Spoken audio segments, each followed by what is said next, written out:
Dear students, welcome to Gate Smashers. आज की इस वीडियो में एक्सप्लेन करने जा रहा हूं व्हाट इज स्ट्राइड कॉन्वोल्यूशन। देखो, कॉन्वोल्यूशन हमने डिस्कशन किया था लास्ट वीडियो में कि भैया कॉन्वोल्यूशन क्या होता है, क्योंकि CNN अगर आपने पढ़ रहे और CNN के अंदर आपने कॉन्वोल्यूशन ही नहीं पढ़ा या उसको समझ में ही नहीं आया तो फिर कोई बेनिफिट ही नहीं है, पूरे CNN को आप छोड़ ही दो भैया। तो इसीलिए CNN समझ में आने के लिए आपको कॉन्वोल्यूशन सबसे पहले जरूरी है।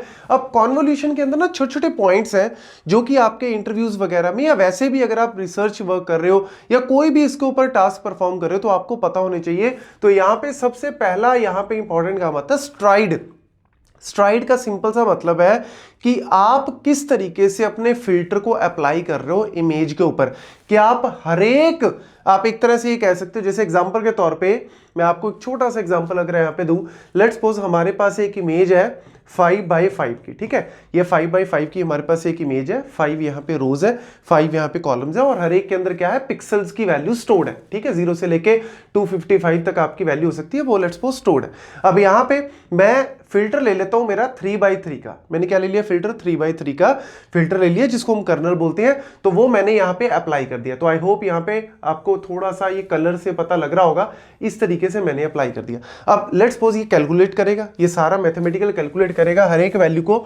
जब ये कैलकुलेट करके एक आउटपुट दे देगा यहाँ पे, उसके बाद इसको मूव करना पड़ेगा। तो नेक्स्ट मूव कैसे करता है ये, यहां पे टॉप से मैं स्टार्ट कर रहा हूं, लेफ्ट से राइट। लेफ्ट से राइट मतलब जब ये कैलकुलेट हो गया उसके बाद ये क्या करेगा, इस वाले पे जाएगा, मतलब फिर उसके बाद ये इस वाले पे सिलेक्ट होगा। फिर उसके बाद क्या होगा, जब ये हो गया तो फिर उसके बाद ये वाला जो है वो पोर्शन सिलेक्ट होगा। फिर नीचे आएगा, नीचे आके ये 1 2 3 इस तरीके से आपका जो है वो 3 वैल्यूज को। तो कहने का मतलब क्या है, ये एक एक करके इस तरीके से आपका मूव करता रहता है और वैल्यूज को सिलेक्ट करता है। लेकिन ये बाय डिफॉल्ट कॉन्सेप्ट है स्ट्राइड 1 का।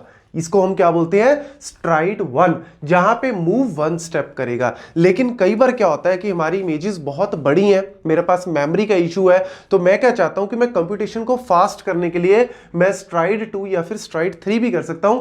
मतलब यहां पे skip 1 pixel and move 2 steps, और यहां पे उससे भी तेज आपका मूव कर सकता है। बस वही आपको समझाने के लिए। तो इससे बेनिफिट, मतलब बेनिफिट क्या है, इससे क्या सिग्निफिकेंस निकल के आ रहा है। एक तो आपका रिड्यूस हो जाएगा इमेज का साइज ऑटोमेटिकली, वो भी आपको पता भी लगेगा। फास्टर कंप्यूटेशन हो जाएगी क्योंकि नंबर ऑफ कैलकुलेशंस मेरी कम हो जाएंगी और उतना ही मेमोरी यूसेज भी मेरा कंपैरेटिवली कम हो जाएगा। एग्जांपल के तौर पे जैसे मैंने ये वाला एग्जांपल आपको लिया था, अब इसमें क्या है, 5x5 और 3x3 का मैंने फिल्टर लिया। अब होगा क्या कि मैं क्या कर रहा हूं, हर एक वैल्यू को तो पहले इसको करेगा, फिर इसको करेगा, फिर इसको करेगा, इस तरीके से मूव करेगा। तो नॉर्मली क्या होता है कि मेरा लेट्स सपोज इमेज का साइज है 5x5, तो मैंने इमेज का साइज ले लिया, माइनस मैंने क्या किया, यहां पे जो मेरा फिल्टर का साइज है दैट इज 3, और +1 अगर आप करोगे तो ये क्या आएगा जी, आपका 3 वैल्यू यहां पे आ जाएगी। तो कहने का मतलब क्या है कि आपका जो भी आउटपुट में फीचर मैप बनेगा वो 3x3 का बनेगा। तो आप इस तरीके से उसको ले सकते हो, 1 2 3 और यहां पे भी 1 2 3, इस तरीके से आपका बनेगा। और इसका फॉर्मूला बाय डिफॉल्ट क्या बन गया, आप ये कह सकते हो कि मेरे पास अगर लेट्स सपोज इमेज में n/n की इमेज है, माइनस मेरा जो फिल्टर है दैट इज f/f का फिल्टर है, +1, ये तो मेरा फॉर्मूला था ही, डिवाइड बाय यहां पे s कर दो दैट इज स्ट्राइड। स्ट्राइड मतलब कितने स्टेप। तो यहां पे अगर आप इसको फॉर्मूले सॉल्व करोगे तो 5 - 3 इसको ब्रैकेट में रखना, डिवाइड बाय मैंने इस केस में स्ट्राइड का लिया था 1, तो यानी 5 - 3 करोगे तो क्या आंसर आएगा 2, 2 डिवाइड बाय 1 तो 2 ही रह गया, +1 करोगे तो 3। ये मेरा इस तरीके से निकला। लेकिन अगर आपको ये वाला डायग्राम यहां पे दिख रहा हो कि सर ये तो 2/2 का है, तो गाइज यहां पे मैंने एग्जांपल लिया है स्ट्राइड 2 का। तो स्ट्राइड 2 के केस में देख लो, ये वाला आप नोट कर लेना। अब मैं इसको थोड़ा सा यहां से रब कर रहा हूं ताकि मैं इसी में आपको स्ट्राइड 2 यहां पे चला के दिखा सकूं। तो स्ट्राइड 2 में क्या करेंगे, हम पहला उठाएंगे, सारा कॉन्वोल्यूशन करेंगे, उसके बाद सीधा हम एक को स्किप कर देंगे, ठीक है ना। स्किप करने का मतलब जैसे हमारे पास ऊनो गेम में और इधर उधर बहुत सारी गेम्स में हम लोग क्या करते हैं, कई बार स्किप कर देते हैं ना, एक कार्ड वैसा भी होता है स्किप वाला, वो वाला। देखो यहाँ पे मैंने पहले ये वाला मैंने पूरा का पूरा जो है वो 3x3 का लगाया और ये मैंने उठा लिया, मतलब मेरी सेम वही 5x5 की इमेज है, 3x3 का फिल्टर है। अब इसके बाद क्या होगा, इसको यहां वाले पे मूव करना था, लेकिन मैं क्या बोल रहा हूं, स्किप 1, मतलब ये वाली पूरी रो को क्या कर देगा, पूरे कॉलम को स्किप कर देगा, सीधा यहां पे चला जाएगा। तो नेक्स्ट ये पता है क्या उठाएगा, मैं यहां पे आपको इस तरीके से थोड़ा बना देता हूं, लो जी, इस तरीके से नेक्स्ट वाली वैल्यू। तो पहले ये कैलकुलेट किया, ये आ जाएगा, फिर जब ये कैलकुलेट करेगा तो ये वाली वैल्यू मेरे पास आ जाएगी। अब उसके बाद सेम नीचे वाले में जब हम आएंगे तो इसके बाद इसने क्या करना था, ये आप ऐसे लगा लो, मेरे हाथों की मूवमेंट को देखो, ये ऐसे, उसके बाद ये ऐसे आना था, लेकिन ये क्या करेगा, फिर से एक स्किप कर देगा, मतलब इसको स्किप कर देगा, सीधा नीचे आएगा और नीचे आके ये इस तरीके से आपका उठाएगा और फिर उसकी वैल्यू जो कैलकुलेट होके आएगी मल्टीप्लाई और समीशन होके ये, फिर उसके बाद फिर देख लो जी, ये वाला आपका स्किप हो जाएगा, सीधा नेक्स्ट वाले पे आएगा और फिर आपके पास ये वाला सेम इस तरीके से आपकी वैल्यूज जो है वो उठा के यहां पे डाल देगा। तो कहने का मतलब क्या है, स्ट्राइड इस तरीके से हेल्प करता है। ऐसे ही आप कितनी भी मूवमेंट कर सकते हो, उतना ही फास्टर कंपटीशन होगा।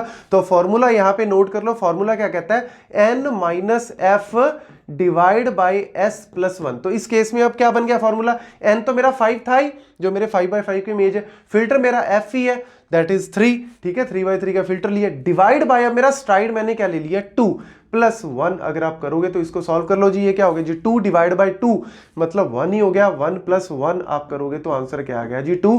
तो ये वाले फॉर्मूले के हिसाब से आप अगर निकालोगे तो देख लो 2/2 का मेरा फीचर मैप आउटपुट में आएगा। बस ये पॉइंट हमेशा याद रखना।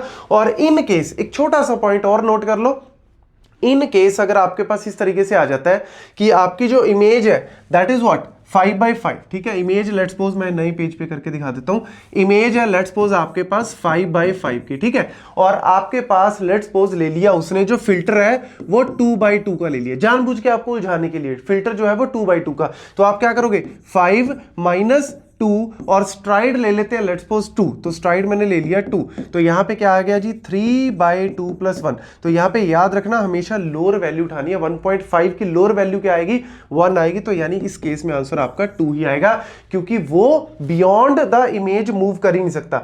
मतलब इसी में अगर आप 2/2 का चलाओगे तो 2/2, उसके बाद एक को स्किप करेगा 2/2, फिर ये एक बच जाएगा, तो इससे बियॉन्ड ये जा ही नहीं सकता। या तो फिर आप इसमें क्या कर दो, पैडिंग कर दो, एक्स्ट्रा जो है वो जीरोस की पैडिंग कर दो, फिर आप इस वाले पे पहुंच सकते हो। तो ये छोटे छोटे पॉइंट जो है वो आपको मैं क्यों बता रहा हूं कि कोई भी कोना आपका छूटना नहीं चाहिए। अगर आप इसके ऊपर आ गए हो तो बिल्कुल बेसिक से स्क्रैच से सारे पॉइंट्स आपके क्लियर होने चाहिए। So this is all about striding in the convolution, ये नोट करें।